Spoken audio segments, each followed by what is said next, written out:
Thanks for joining us this Wednesday night. I'm Jonathan Martinez. I'm Mandy Noel. Right now, parts of South Texas are among the fastest growing areas in the country. According to the latest figures from the U.S. Census, Comal County ranks in the top 10 in the country in terms of growth.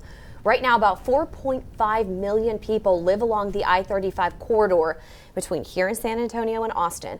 That number is expected to grow to 6 to 7 million people by the end of this decade.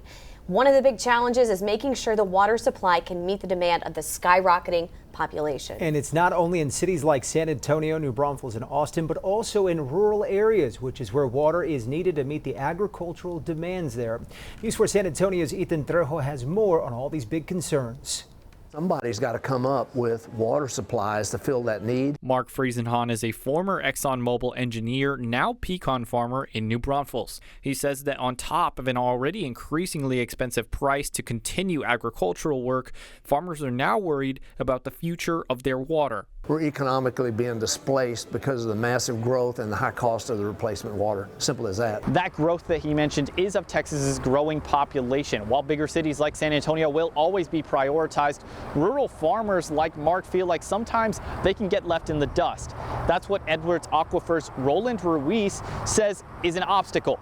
With more population comes more demand for water resources, and it stresses all our natural resources. But what is the solution? Both Ruiz and Friesenhahn say it'll take a group effort.